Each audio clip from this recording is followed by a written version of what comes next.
ಇನ್ನೂ ಯಾರೆಲ್ಲ ನನ್ನ ಚಾನಲ್ನ ಸಬ್ಸ್ಕ್ರೈಬ್ ಮಾಡಿಲ್ವೋ ಬೇಗ ಸಬ್ಸ್ಕ್ರೈಬ್ ಮಾಡಿ. ಕತೆ ಇಷ್ಟ ಆದಲ್ಲಿ ಶೇರ್ ಮಾಡಿ, ಲೈಕ್ ಮಾಡಿ ಮತ್ತು ಕಮೆಂಟ್ ಮಾಡಿ. ನನ್ನ ಕತೆ ನಿಮ್ಮ ಭಾವ ಚಾನಲ್ಗೆ ಸ್ವಾಗತ.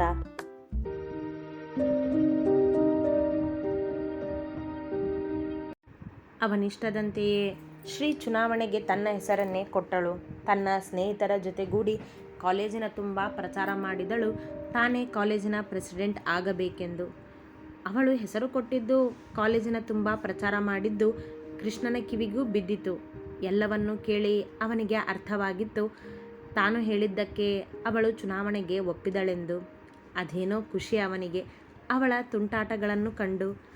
ತಾನು ಬೇಡವೆಂದರೂ ಬಿಡದೆ ತನ್ನ ಹಿಂದೆ ಸುತ್ತುವವಳು ಈಗ ಮಾತನಾಡಬೇಡ ಎಂದಾಗಲೂ ತನ್ನನ್ನು ಮಾತನಾಡಿಸದೆ ತನ್ನತ್ತಲೇ ಸೆಳೆಯುವವಳ ಪ್ರೀತಿಗೆ ಶರಣಾಗಿತ್ತು ಅವನ ಮನ ಆಗಲೇ. ಆದರೂ ಅವನ ಮನದಲ್ಲಿ ಭಯವೇ. ತನ್ನ ಅತ್ತೆಯ ಮಗಳು ಶ್ರುತಿಯನ್ನು ತನ್ನ ಪ್ರೀತಿಯ ಶ್ರೀ ಎಂದು ಪ್ರೀತಿಸಿದ್ದು ಸುಳ್ಳಾಯಿತೇ ಎಂದು. ಅಂದು ವೇದ್ ರಜೆ ಇದ್ದಿದ್ದರಿಂದ ಸಂಜೆ ಮನೆಗೆ ಹೋಗುವ ಸಮಯಕ್ಕೆ ಒಬ್ಬನೇ ನಡೆದು ಬೈಕ್ನತ್ತ ಬಂದ. ಶ್ರೀನಿಕಾ ಅವನ ಮುಂದೆಯೇ ಬಂದಳು ತನ್ನ ಸ್ನೇಹಿತೆಯ ಜೊತೆ. ಅವರಿಬ್ಬರನ್ನೂ ಕಂಡ ಕೃಷ್ಣ ತನ್ನ ಬ್ಯಾಗನ್ನು ಬೈಕ್ ಮೇಲಿಟ್ಟು ನಿಂತ. ಏನು ಹೇಳುವರೆಂದು. ಅವರಿಷ್ಟದಂತೆ ನಾನು ಎಲೆಕ್ಷನ್ಗೆ ನಿಲ್ತಿದ್ದೀನಿ ಅಂತ ಹೇಳು. ತನ್ನ ಸ್ನೇಹಿತೆಯ ಮೂಲಕ ಅವನ ಜೊತೆ ಮಾತನಾಡುವ ಉಪಾಯ ಅವಳದ್ದು. ತಾನೇ ನೇರವಾಗಿ ಮಾತನಾಡಲಾಗದೆ ಅವನಿಗೆ ಅದು ಅರ್ಥವೂ ಆಯಿತು. ನನ್ನಿಷ್ಟ ಅಂತ ಮಾಡಬೇಡಿ, ನಿಮಗೆ ಇಷ್ಟ ಇದ್ದರೆ ನಿಂತ್ಕೊಳ್ಳಿ ಎಂದ ಅವಳನ್ನೇ ನೋಡುತ್ತಾ. ಅವರಿಷ್ಟನೇ, ನನ್ನಿಷ್ಟ ಅಂತ ಹೇಳು ಎಂದಳು ಅವನನ್ನು ನೋಡಿ. ಅವ ಮೌನವಾದ. ಅಷ್ಟರಲ್ಲೇ ಗೇಟಿನ ಮುಂದೆ ತನ್ನ ಕಾರು ಬಂದಿದ್ದರ ಶಬ್ದವಾಯಿತು. ತಿರುಗಿ ನೋಡಿದಳು. ಪಪ್ಪ ಬಂದರು, ನಾನು ಹೋಗ್ತೀನಿ, ಬಾಯ್ ಎಂದು ಕೃಷ್ಣನನ್ನೊಮ್ಮೆ ನೋಡಿ ಹೊರಟಳು. ಮುಗುಳ್ನಕ್ಕ ಕೃಷ್ಣ ಗೇಟ್ ಮುಂದೆ ನಿಂತಿದ್ದ ಕಾರ್ ನೋಡಿದ ತಕ್ಷಣ ಅವನಿಗದು ಕನಸೋ ನನಸೋ ತಿಳಿಯದಾಯಿತು.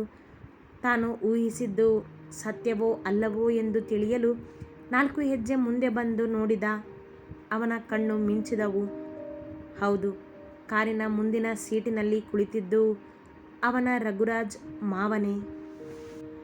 ಅವರು ಶ್ರೀನಿಕಾ ತಂದೆನ. ತನ್ನ ಬೈಕ್ನತ್ತ ಬಂದು ಅಲ್ಲಿಯೇ ನಿಂತಿದ್ದ ಶ್ರೀನಿಕಾಳ ಗೆಳತಿಯನ್ನು ಕೇಳಿದ. ಅವನೆದೆ ಹೊಡೆದುಕೊಳ್ಳುತ್ತಿತ್ತು ಜೋರಾಗಿ. ಹಾಂ ಸರ್ ಎಂದಳು. ಸರಿ, ನೀವು ಹೋಗಿ ಎಂದವನ ಲಕ್ಷ್ಯಕ್ಕೆ ಬಂದಿತು ಶ್ರೀನಿಕಾ ತನ್ನ ಮಾವನ ಮಗಳೇ ಎಂದು. ಈಗವನ ಖುಷಿ ಹೇಳತೀರದಷ್ಟು.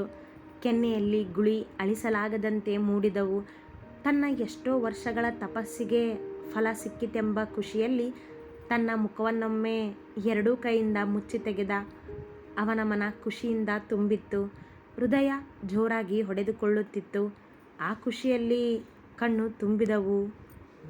ಅಂದರೆ ಶ್ರೀನಿಕಾ ವೈದೇಹಿ ಅತ್ತೆ ರಘುರಾಜ್ ಮಾವನ ಮಗಳು. ವರ್ಣಿಕಾ ಅವತ್ತೇ ಎಲ್ಲರ ಹೆಸರು ಹೇಳಿದರೆ ನನಗೆ ಇಷ್ಟೊಂದು ಕಷ್ಟನೇ ಆಗ್ತಿರಲಿಲ್ಲ. ಶ್ರೀನಿಕಾನೇ ನನ್ನ ಶ್ರೀ ಅಂತ ಕಂಡುಹಿಡಿಯೋದಕ್ಕೆ. ಅದೆಷ್ಟು ಕಾಟ ಕೊಟ್ಲು ಈ ಹುಡುಗಿ ನನಗೆ. ಅವಳನ್ನು ನೋಡಿದಾಗಲೆಲ್ಲ ಮನಸ್ಸಿಗೆ ಖುಷಿ ಅನಿಸೋದು. ಅವಳ ಮೇಲೆ ಭಾವನೆಗಳು ಹುಟ್ಟಿದಾಗ ಅವಳಿಂದ ದೂರ ಇರೋಕ್ಕೆ ಆಗ್ತಿರಲಿಲ್ಲ. ನನ್ನ ಮನಸ್ಸು ಅವಳೇ ನನ್ನ ಶ್ರೀ ಅಂತ ಕಣ್ಣು ಹಿಡಿದು ಬಿಡ್ತು ಅನಿಸುತ್ತೆ. ನನ್ನ ಬುದ್ಧಿಗದು ಗೊತ್ತಾಗಲಿಲ್ಲ. ಹೀಗೆ ಒಂದರ ಹಿಂದೆ ಒಂದು ಮಾತುಗಳು ತನ್ನೊಳಗೆ ನಡೆಯುತ್ತಲೇ ಇದ್ದವು. ಅವ ಮನೆಯ ದಾರಿ ಹಿಡಿದಾಗ ಅವನ ಖುಷಿ ಎಷ್ಟಿತ್ತೆಂದರೆ ಜಗವೇ ತನ್ನ ಕೈಗೆ ಸಿಕ್ಕಷ್ಟು. ಆಕಾಶದಲ್ಲಿನ ನಕ್ಷತ್ರವನ್ನು ಜಿಗಿದು ಕೈಗೆ ತೆಗೆದುಕೊಂಡಷ್ಟು. ಒಡೆದು ಹೋದ ತನ್ನ ಕುಟುಂಬವನ್ನು ಒಂದು ಮಾಡಿ ತನ್ನ ತಾಯಿಯ ಆತ್ಮಕ್ಕೆ ಶಾಂತಿ ಕೊಡಬೇಕೆಂಬ ಅವನ ಎಷ್ಟೋ ದಿನದ ಆಸೆಗೆ ಈಗ ದಾರಿ ಸಿಕ್ಕಿತ್ತು.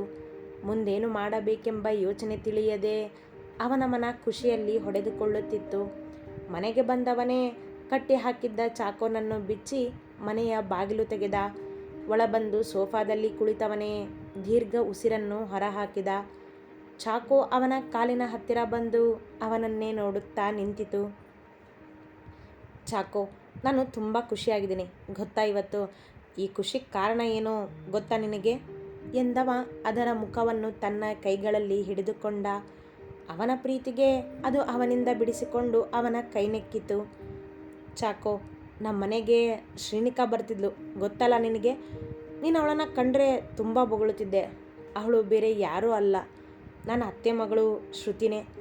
ಅವಳನ್ನು ನಾನು ಚಿಕ್ಕಂದಿಂದ ಪ್ರೀತಿಸ್ತಿದ್ದೀನಿ ಗೊತ್ತಾ ನಿನಗೆ. ಅವಳನ್ನೇ ಇಷ್ಟು ದಿನದಿಂದ ಹುಡುಕ್ತಿದ್ದೆ ನಾನು. ಅವಳು ನನ್ನ ಕಣ್ಮುಂದೆನೇ ಇದ್ದರೂ ನನಗೆ ಗೊತ್ತಾಗಲಿಲ್ಲ ನೋಡು ಎಂದ. ಅದರ ಮೈ ಸವರಿ ಅವನ ಮಾತುಗಳು ಅರ್ಥವಾಗಿ ಚಾಕೋ ಬೊಗಳಿತು ಒಮ್ಮೆ. ಚಾಕೋ, ಇನ್ಮೇಲೆ ಅವಳು ಬಂದರೆ ನೀನು ಬೊಗಳೋ ಹಾಗಿಲ್ಲ ನೋಡು, ಅವಳಿನ್ನೂ ಈ ಮನೆಗೆ ಸೇರಿದೋಳು ಎಂದು ಮೇಲೆದ್ದ. ಚಾಕೋ ಮತ್ತೆ ಬೊಗಳಿದ. ಶ್, ನಿನಗೆ ಬಿಸ್ಕೆಟ್ಸ್ ತಾನೆ, ಬಾ ಹಾಕ್ತೀನಿ ಎಂದು ಅಡುಗೆ ಮನೆಗೆ ನಡೆದು ಚಾಕೋಗೆ ಬಿಸ್ಕೆಟ್ ಹಾಕಿ ತನ್ನ ಕೆಲಸ ಮುಗಿಸಿ ಟೀ ಕಪ್ ಹಿಡಿದು ಸೋಫಾದಲ್ಲಿ ಕುಳಿತ. ಅದೇಕೋ ಟಿವಿ ಹಚ್ಚುವ ಮನಸ್ಸಾಗಲಿಲ್ಲ. ಸರ್, ನಾನು ನಿಮ್ಮನ್ನು ತುಂಬ ಪ್ರೀತಿಸ್ತೀನಿ ಸರ್ ಎಂದಿದ್ದ ಶ್ರೀನಿಕಾಳ ಪ್ರೀತಿಯ ಮಾತುಗಳು ನೆನಪಾಗಿ ತುಟಿಯಂಚಲ್ಲಿ ನಗು ಮೂಡಿ ಕೆನ್ನೆಯಲ್ಲಿ ಗುಳಿ ಮೂಡಿತು. ವರ್ಷಗಳಿಂದ ಹುಡುಕ್ತಿದ್ದ ನನ್ನ ಪ್ರೀತಿ ನನಗೆ ಸಿಕ್ಕೇ ಬಿಡ್ತು. ಕಣ್ಣು ಮುಂದೆನೇ ಇದ್ರೂ ಎಷ್ಟೊಂದು ತಡ ಆಯಿತು ನಾನು ಅವಳನ್ನು ಕಂಡುಹಿಡಿಯೋದು. ಈಗ ಶ್ರೀನಿಕಾನೇ ನನ್ನ ಶ್ರೀ ಅಂತ ಗೊತ್ತಾಗಿದೆ. ಮುಂದೆ ಏನು ಮಾಡಲಿ? ಅವಳ ಮುಂದೆ ನನ್ನ ಪ್ರೀತಿನ ಒಪ್ಕೊಂಡು ಬಿಡಲಾ, ಅಥವಾ ಅವಳು ನನ್ನ ಅತ್ತೆ ಮಗಳು ಅನ್ನೋ ನಿಜಾನ ಅವಳಿಗೆ ಹೇಳಲ್ಲ? ಅವಳಿಗೆ ಚಿಕ್ಕನ್ನಲ್ಲಿ ನಡೆದಿರೋ ಘಟನೆ ನೆನಪಿದೆಯೋ ಇಲ್ವೋ? ಏನು ಮಾಡಲಿ? ಒಂದು ಗೊತ್ತಾಗ್ತಿಲ್ಲ ನನಗೆ ಏನು ಎಂದುಕೊಳ್ಳುತ್ತಾ ಕೈಯಲ್ಲಿನ ಟೀ ಕಪ್ ಖಾಲಿ ಮಾಡಿದ. ತಾತನಿಗೆ ಹೇಳ ಇವಳು ಸಿಕ್ಕಿದ್ದು? ಬೇಡ ಬೇಡ, ಮನೆಯಲ್ಲಿ ಈಗಲೇ ಹೇಳೋದು ಬೇಡ. ಹೇಗೂ ಅವಳು ನನ್ನನ್ನು ಪ್ರೀತಿಸ್ತಿದ್ದಾಳೆ, ಸೊ ನಾನು ಅವಳ ಪ್ರೀತಿನ ಒಪ್ಕೋಬೇಕು. ನಮ್ಮಿಬ್ಬರ ಪ್ರೀತಿ ಗಟ್ಟಿ ಆಗಬೇಕು. ಶ್ರೀಗೆ ಚಿಕ್ಕಂದಿಂದ ನಾವು ಆಡಿದ ಆಟ ತುಂಟಾಟ ಎಲ್ಲ ನೆನಪಿದೆಯೋ ಇಲ್ವೋ? ನಮ್ಮ ಎರಡೂ ಕುಟುಂಬಗಳು ಬೇರೆ ಆಗಿದ್ದು ನೆನಪಿದೆಯೋ ಇಲ್ವೋ ಅಂತ ನಾನು ಮೊದಲು ತಿಳ್ಕೋಬೇಕು. ಅತ್ತೆ ಮಾವನ ಬಗ್ಗೆ ತಿಳ್ಕೋಬೇಕು. ವರ್ಣಿಕಾ ಏನು ಮಾಡ್ತಿದ್ದಾಳೆ, ಎಲ್ಲಿದ್ದಾಳೆ ಅಂತ ಗೊತ್ತು ಮಾಡ್ಕೋಬೇಕು. ಅವಳಿಗೆಲ್ಲ ನೆನಪಿದ್ದಿದ್ರೆ ನಾನೇ ಅವಳು ಮಾವನ ಮಗ ಅನ್ನೋದು ಕಂಡು ಹಿಡಿತಿದ್ಲು. ಆದರೆ ಇದುವರೆಗೂ ಅವಳು ಅದ್ರ ಬಗ್ಗೆ ಏನೊಂದು ಮಾತಾಡೇ ಇಲ್ಲ. ಅಂದಮೇಲೆ ಅವಳಿಗೆ ಏನೂ ನೆನಪಿಲ್ಲ ಅನಿಸುತ್ತೆ ನನಗೆ. ಯಾವುದಕ್ಕೂ ಒಮ್ಮೆ ಅವಳ ಹತ್ರ ಇದ್ರ ಬಗ್ಗೆ ಮಾತಾಡಬೇಕು. ನಂತರ ನನ್ನ ವರ್ಷಗಳ ಪ್ರೀತಿ ಬಗ್ಗೆ ಅವಳಿಗೆ ತಿಳಿಸ್ಬೇಕು. ಇದೆಲ್ಲದರ ಬಗ್ಗೆ ಅವಳ ಮನಸ್ಸಲ್ಲಿ ಏನಿದೆ ಅಂತ ತಿಳ್ಕೊಂಡ್ಮೇಲೆ ನಾನು ಅವಳನ್ನು ಮನೆಗೆ ಕರ್ಕೊಂಡು ಹೋಗಿ ಪರಿಚಯ ಮಾಡಿಸ್ಬೇಕು. ಆಮೇಲೆ ಏನಾದರೂ ಮಾಡಿ ಇಬ್ಬರು ನಮ್ಮ ಕುಟುಂಬನ ಒಂದು ಮಾಡಬೇಕು. ಅವ ನಿರ್ಧರಿಸಿದ ತಾನೇನು ಮಾಡಬೇಕೆಂದು. ಅವಳ ಮಾತಿನ ನೆನಪುಗಳಲ್ಲೇ ಸಮಯ ಸಾಗಿಸಿದವ ಊಟ ಬಂದ ನಂತರ ರಾತ್ರಿ ಊಟ ಮಾಡಿ ಹಾಸಿಗೆಗೆ ಉರುಳಿದ ಪ್ಲೇಯರ್ ಆನ್ ಮಾಡಿ ಅವ ಹಚ್ಚಿದ್ದರ ಪ್ರೀತಿಯ ಹಾಡುಗಳು ಅವನ ಮನವನ್ನು ತಣಿಸುತ್ತಲೇ ಇದ್ದವು. ಎಷ್ಟೋ ದಿನಗಳ ನಂತರ ಕಿವಿಗೆ ಬೀಳುವ ಹಾಡುಗಳು, ಸುಂದರ ಭಾವನೆ ಮನಸ್ಸಿಗೆ ಹಿತವೆನಿಸುತ್ತಿತ್ತು. ಹೌದು, ನಾಳೆ ಕಾಲೇಜಿನಲ್ಲಿ ಅವಳನ್ನು ನಾನು ಹೇಗೆ ಫೇಸ್ ಮಾಡಲಿ? ಇಷ್ಟು ದಿನ ದೂರ ಇರು ಅಂತಿದ್ದೆ, ಆದರೆ ಈಗ ದೂರ ಇರು ಅನ್ನೋಕ್ಕಾಗೋಲ್ಲ. ಅವಳು ನನಗೆ ಹತ್ತಿರ ಆಗಲೇಬೇಕು. ಮೊನ್ನೆ ಮಾತಾಡಬೇಡ ಅಂದಿದ್ದಕ್ಕೆ ಅವಳು ಮಾತಾಡ್ತಾನೇ ಇಲ್ಲ. ಈಗ ಅವಳನ್ನು ನಾನೇ ಹೇಗೆ ಮಾತಾಡಿಸ್ಲಿ? ನೋಡೋಣ, ನಾಳೆ ಕಾಲೇಜಿನಲ್ಲಿ ಎಲೆಕ್ಷನ್ ಇದೆ. ಅವಳು ಗೆದ್ದರೆ ಕಂಗ್ರಾಟ್ಸ್ ಹೇಳಿ ನಾನೇ ಮಾತು ಶುರು ಮಾಡ್ತೀನಿ ಎಂದುಕೊಂಡವ ಪ್ಲೇಯರ್ ಆಫ್ ಮಾಡಿ ನಿದ್ದೆಗೆ ಜಾರಿದ. ಅವನ ಯೋಚನೆಗಳು ನೂರಾರಿದ್ದವು. ಎಲ್ಲ ಯೋಚನೆಗಳ ಮುಖ್ಯ ಉದ್ದೇಶ ತನ್ನ ಕುಟುಂಬವನ್ನು ಒಂದು ಮಾಡುವುದು. ಅವನ ನಿರ್ಧಾರ ಅವನ ರೀತಿಯಲ್ಲಿ ಸರಿಯಾಗಿತ್ತು. ಶ್ರೀನಿಕಾಳೆ ತನ್ನ ಶ್ರೀ ಎಂದು ತಿಳಿದವನಿಗೆ ಇನ್ನು ತನ್ನ ಎಲ್ಲ ಸಮಸ್ಯೆಗಳು ಬಗೆಹರಿಯುವವು ಎನ್ನಿಸಿತ್ತು. ಕಾಲೇಜಿನ ಗೇಟ್ ದಾಟುತ್ತಲೇ ಅವ ಮೊದಲು ಹುಡುಕಿದ್ದು ಅವಳನ್ನೇ. ಇಷ್ಟು ದಿನ ಅವಳನ್ನು ಕಾಣಲು ತನ್ನ ಮನ ತವಕಿಸುತ್ತಿದ್ದದ್ದು ಅವನಿಗೆ ಅರ್ಥವಾಗಿತ್ತಲ್ಲ. ಈಗ ಅವಳಿಂದ ದೂರವಿರಬೇಕೆಂಬ ಯೋಚನೆಗಳಿಲ್ಲ. ಅವಳನ್ನು ಕಂಡು ತನ್ನ ಮನ ಒದ್ದಾಡುವ ಪರಿಸ್ಥಿತಿ ಇಲ್ಲ. ಅವಳಿಗೆ ದೂರ ಇರು ಎಂದು ಹೇಳಲು ಅವಕಾಶಗಳಿಲ್ಲ. ಈಗ ಅವಳೇನೇ ಮಾಡಿದರೂ ಅವನಿಗೆ ಚಂದವೇ, ಅವನಿಗೆ ಪ್ರೀತಿಯೇ. ಕಾಲೇಜಿನ ಸುತ್ತಲೂ ಅವಳು ಕಾಣದಿದ್ದಾಗ ತಲೆ ಮೇಲೆತ್ತಿ ಕಾರಿಡಾರ್ ನೋಡಿದ. ಕೈಯಲ್ಲಿ ಜಡೆ ಹಿಡಿದು ನಿಂತು ಇವನನ್ನೇ ನೋಡುತ್ತಿದ್ದಳು ಶ್ರೀನಿಕಾ. ಅವಳನ್ನು ಕಂಡವನೇ ಮುಗುಳ್ನಕ್ಕು ತಲೆ ಕೆಳಗೆ ಮಾಡಿ ಸ್ಟಾಫ್ ರೂಮಿನ ಕಡೆ ನಡೆದ. ಅವನ ಗುಳಿಕೆನ್ನೇ ಕಂಡವಳ ತುಟಿಯಲ್ಲಿ ನಗು ಮೂಡಿ ಮನ ಹಾಯೆನಿಸಿತು. ವೋಟ್ ಫಾರ್ ಶ್ರೀನಿಕಾ ಎಂದು ಕಾಲೇಜಿನ ಅಲ್ಲಲ್ಲಿ ಧ್ವನಿ ಕೇಳುತ್ತಲೇ ಇತ್ತು ಕೃಷ್ಣನ ಕಿವಿಗೆ. ಅವಳ ಹೆಸರು ಕೇಳಿದಾಗಲೆಲ್ಲ ಇವನ ಮನದಲ್ಲೇನೋ ಪುಳಕ. ಕೆನ್ನೆಯಲ್ಲಿ ಗುಳಿ. ಅವಳೇ ತನ್ನ ಶ್ರೀ ಎಂದು ನೆನೆದು ನೆನೆದು ಅವ ಮತ್ತೆ ನಗುತ್ತಿದ್ದ, ನಾಚುತ್ತಿದ್ದ. ಎಲೆಕ್ಷನ್ ಇದ್ದಿದ್ದರಿಂದ ಅಂದು ಕ್ಲಾಸ್ಗಳು ನಡೆದಿರಲಿಲ್ಲ. ಅವ ಎಲೆಕ್ಷನ್ ವಿಷಯಕ್ಕೂ ತಲೆ ಹಾಕಿರಲಿಲ್ಲ. ಅದು ಬೇರೆಯ ಲೆಕ್ಚರ್ ಜವಾಬ್ದಾರಿಯಾಗಿತ್ತು. ಈ ಸರ್ ಎಲ್ಲಿ ಹೋದರೂ ಕಾಣ್ತಾನೇ ಇಲ್ಲ. ಬೆಳಗ್ಗೆ ಇಲ್ಲೇ ಇದ್ದರು, ಈಗ ಎಲೆಕ್ಷನ್ ರಿಸಲ್ಟ್ ಬರೋ ಟೈಮ್ಗೆ ಕಾಣ್ತಿಲ್ಲ ನೋಡು. ಪಕ್ಕದಲ್ಲಿದ್ದ ತನ್ನ ಗೆಳತಿಗೆ ಹೇಳುತ್ತಾ ಕೃಷ್ಣನನ್ನು ಹುಡುಕುತ್ತಾ ನಡೆಯುತ್ತಲೇ ಇದ್ದಳು ಶ್ರೀನಿಕಾ. ಎಲ್ಲಿಗಾದರೂ ಹೋಗಿರಬೇಕು ಬಿಡು ಶ್ರೀನಿ ಎಂದಳು ಗೆಳತಿ. ತಕ್ಷಣ ಇತ್ತ ಬಂದು ಪಾರ್ಕಿಂಗ್ನತ್ತ ನೋಡಿದಳು. ಅಲ್ಲಿ ಅವನ ಬೈಕ್ ಇರಲಿಲ್ಲ. ಅವ್ರ ಬೈಕ್ ಇಲ್ಲ ಅಂದಮೇಲೆ ಸರ್ ಎಲ್ಲೋ ಹೋಗಿದ್ದಾರೆ ಅಂತಾಯಿತು. ಆದರೆ ಎಲ್ಲಿಗೆ ಹೋದರು? ಇನ್ನೊಂದು ಸ್ವಲ್ಪ ಹೊತ್ತಿಗೆ ರಿಸಲ್ಟ್ ಅನೌನ್ಸ್ ಆಗುತ್ತೆ. ಅದಕ್ಕೂ ಇವರಿಗೂ ಏನು ಸಂಬಂಧ? ಅವರ ಮಾತು ಕೇಳಿನೇ ಅಲ್ವಾ ನಾನು ಎಲೆಕ್ಷನ್ ನಿಂತಿದ್ದು. ಗೆದ್ದಾಗ ಅವ್ರು ಕಾಣದೇ ಇದ್ದರೆ ಹೇಗೆ? ಓ ಹಾಗೆ, ಹಾಂ ಬಾ. ಈಗ ಅಲ್ಲಿ ವೇದ್ ಸರ್ನ ಕೇಳಿದ್ರೆ ಹೇಳ್ತಾರೆ ಕೃಷ್ಣ ಸರ್ ಎಲ್ಲಿ ಹೋಗಿದ್ದಾರೆ ಅಂತ ಎಂದು ವೇದ್ ಇದ್ದಲ್ಲಿ ನಡೆದಳು. ವೇದ್ ಆಗ ತಾನೇ ಊಟ ಮುಗಿಸಿ ಬಂದು ಕುಳಿತಿದ್ದ. ಇವಳು ಬಂದಿದ್ದು ಕಂಡವನೇ ಅರ್ಥ ಮಾಡಿಕೊಂಡ. ಕೃಷ್ಣನನ್ನು ಕೇಳಲು ಬಂದಿದ್ದಾಳೆಂದು. ಸರ್, ಕೃಷ್ಣ ಸರ್ ಎಲ್ಲಿ? ನೇರವಾಗಿ ಅವನ ಮುಂದೆ ನಿಂತು ಕೇಳಿದಳು. ಯಾಕೆ? ಏನು ಸರ್ ಹೀಗೆ ಕೇಳ್ತಿದ್ರಾ? ನಿಮಗೆ ಎಲ್ಲ ಗೊತ್ತೇ ಇದೆಯಲ್ಲ ಎಂದಳು ಅವನನ್ನು ಬೇಡುವ ಹಾಗೆ. ಅವನು ಹೊರಗಡೆ ಹೋಗಿದ್ದಾನೆ, ಏನೋ ಕೆಲಸದ ಮೇಲೆ, ಬರ್ತಾನೆ ಎಂದ ವೇದ್ ಅವಳನ್ನು ಕಾಡಿಸದೆ. ಎಲ್ಲಿಗೆ ಹೋಗಿದ್ದಾರೆ? ನಾನು ಸುಳ್ಳು ಹೇಳಬಾರ್ದು ಅಂತ ನಿಜಾನೂ ಹೇಳದೆ ಉತ್ತರ ಹೇಳಿದ್ದೀನಿ. ಅವನು ಹೊರಗಡೆ ಹೋಗಿದ್ದಾನೆ, ಬರ್ತಾನೆ ಎಂದ ವೇದ್. ಕೃಷ್ಣ ಎಲ್ಲಿಗೆ ಹೋಗಿದ್ದಾನೆಂದು ಗೊತ್ತಿದ್ದು. ಎಲೆಕ್ಷನ್ ರಿಸಲ್ಟ್ ಇದೆ, ಈಗಲೇ ಹೋಗಬೇಕಿತ್ತ ಅವರು ಮುನಿಸಾದಂತೆ ಎಂದಳು ಶ್ರೀ. ನಕ್ಕ ವೇದ್. ಸ್ವಲ್ಪ ಮುಖ್ಯವಾದ ಕೆಲಸ ಇತ್ತು ಅವನಿಗೆ, ಅದಕ್ಕೆ ಹೋಗಿದ್ದಾನೆ. ರಿಸಲ್ಟ್ ಅನೌನ್ಸ್ ಆಗೋದಕ್ಕೂ ಮೊದಲೇ ಬರ್ತಾನೆ ಬಿಡಿ. ಥ್ಯಾಂಕ್ಸ್ ಸರ್ ಎಂದ ಶ್ರೀ ಹೊರನಡೆದಳು. ಕೃಷ್ಣ ಆಶ್ರಮಕ್ಕೆ ಹೋಗಿದ್ದ. ದಾನಿಗಳೊಬ್ಬರು ಆಶ್ರಮಕ್ಕೆ ಹಣದ ಸಹಾಯ ಮಾಡುವೆ ಎಂದು ಬಂದಿದ್ದರು. ಅದನ್ನು ಸುಂದರ್ ಕರೆ ಮಾಡಿ ತಿಳಿಸಿದ್ದ ಕೃಷ್ಣನಿಗೆ. ಅವರ ಜೊತೆ ಮಾತನಾಡಲು ಕೃಷ್ಣ ಆಶ್ರಮಕ್ಕೆ ಹೋಗಿದ್ದ ವೇದ್ಗೆ ತಿಳಿಸಿಯೇ. ಶ್ರೀನಿಕಾ ಹೊರಹೋಗಿ 10 ನಿಮಿಷವಾಗುತ್ತಲೇ ಕೃಷ್ಣನ ಕರೆ ಬಂದಿತು ವೇದ್ಗೆ. ನಗುತ್ತಲೇ ರಿಸೀವ್ ಮಾಡಿದ ವೇದ್. ಹೇಳಿ ಕೃಷ್ಣ ಸರ್ ಎಂದ. ಎಲೆಕ್ಷನ್ ರಿಸಲ್ಟ್ ಅನೌನ್ಸ್ ಆಯ್ತಾ ಕೇಳಿದ ಕೃಷ್ಣ ಆಗ ತಾನೇ ಆಶ್ರಮದಿಂದ ಹೊರಬಂದ. ಇನ್ನೂ ಇಲ್ಲ ಕಿಟ್ಟಿ. ಯಾಕೆ? ಬರ್ತಿದ್ದೀನಿ ಈಗ ನಾನು ಕಾಲೇಜ್ಗೆ. ಅದಕ್ಕೂ ಇದಕ್ಕೂ ಏನು ಸಂಬಂಧ? ಸಂಬಂಧ ಏನಂತ ನಿನಗೆ ಹೇಳೋದಿದೆ, ಕಾಲೇಜಿಗೆ ಬಂದ ಮೇಲೆ ಹೇಳ್ತೀನಿ. ನಿನ್ನ ಶ್ರೀನಿಕಾನೂ ಬಂದು ಕೇಳಿ ಹೋದ್ಲು ಈಗ. ಹೌದಾ, ಏನಂತ ಖುಷಿಯಿಂದ ಕೇಳಿದ ಕೃಷ್ಣ. ಕಿಟ್ಟಿ, ನಾನಂದಿದ್ದು ನಿನ್ನ ಶ್ರೀನಿಕಾ ಅಂತ. ನಿನಗೆ ಕೋಪ ಬರಲಿಲ್ವೇನೋ? ಇಷ್ಟೊಂದು ಖುಷಿಯಿಂದ ಕೇಳ್ತಿದೆಯಲ್ಲ. ನೀನು ಅಂದಿದ್ದು ಸರಿಯಾಗಿದೆ, ನಾನು ಬಂದ ಮೇಲೆ ಎಲ್ಲನೂ ನಿನಗೆ ಹೇಳ್ತೀನಿ ಎಂದು ಕಾಲ್ ಕಟ್ ಮಾಡಿದ ಕೃಷ್ಣನ ಮಾತಿಗೆ ವೇದ್ ಅಚ್ಚರಿಯಾದ. ಎಲ್ಲ ವಿದ್ಯಾರ್ಥಿಗಳು ಸೇರಿದ್ದರು ಅಲ್ಲಿ. ಎಲೆಕ್ಷನ್ಗೆಂದು ಆಯ್ಕೆಯಾಗಿದ್ದ 3 ಮುಂದೆ ನಿಂತಿದ್ದರು. ಶ್ರೀನಿಕಾ ಪದೇ ಪದೇ ಕಾಲೇಜಿನ ಗೇಟಿನ ಕಡೆಯೇ ನೋಡುತ್ತಿದ್ದಳು. ಕೃಷ್ಣ ಬಂದನೇನು ಎಂದು. ತಾನೇ ಗೆಲ್ಲುವಳೆಂಬ ಭರವಸೆ ಇರುವಾಗ ಜೊತೆಗೆ ಅವನಿರಬೇಕೆಂಬ ಆಸೆ. ಈ ವರ್ಷದ ನಮ್ಮ ಕಾಲೇಜಿನ ಪ್ರೆಸಿಡೆಂಟ್ ವಿಜ್ಞಾನ ವಿಭಾಗದ ಶ್ರೀನಿಕಾ ಎಂದು ಲೆಕ್ಚರರೊಬ್ಬರು ಹೇಳುತ್ತಲೇ ಎಲ್ಲರೂ ಚೀರಿದ್ದರು ಖುಷಿಯಿಂದ. ಶ್ರೀನಿಕಾ ಖುಷಿಯಿಂದ ಎಲ್ಲರನ್ನೂ ನೋಡಿ ಗೇಟಿನ ಕಡೆಯೊಮ್ಮೆ ಕಣ್ಣಾಯಿಸಿದಳು. ಗೇಟ್ ದಾಟಿ ಬಂದ ಕೃಷ್ಣ ಕಂಡ ಅವಳ ಕಣ್ಣಿಗೆ. ಮುಂದೆ ಹೆಜ್ಜೆ ಇಡುವ ಮೊದಲೇ ಅವಳ ಸ್ನೇಹಿತರೆಲ್ಲ ಅವಳನ್ನು ಸುತ್ತುವರೆದರು. ಕೃಷ್ಣ ಅವಳಿಗೆ ಕಾಣಲೇ ಇಲ್ಲ. ಇತ್ತ ಬೈಕ್ ನಿಲ್ಲಿಸಿದ ಕೃಷ್ಣ ಬೇಗ ಬೇಗ ಹೆಜ್ಜೆ ಹಾಕುತ್ತಾ ನಡೆದ ವೇದಿದ್ದಲ್ಲಿ. ವೇದ್ ಎಲ್ಲ ಲೆಕ್ಚರ್ಸ್ ಜೊತೆ ಮಾತನಾಡುತ್ತಾ ನಿಂತಿದ್ದ. ಕಂಗ್ರಾಟ್ಸ್ ಸರ್, ನಿಮ್ಮ ಕ್ಲಾಸಿನ ವಿದ್ಯಾರ್ಥಿನೇ ಪ್ರೆಸಿಡೆಂಟ್ ಆಗಿದ್ದು ಎಂದರೊಬ್ಬರು ಲೆಕ್ಚರ್ ಕೃಷ್ಣನ ಕೈ ಕುಲುಕಿ.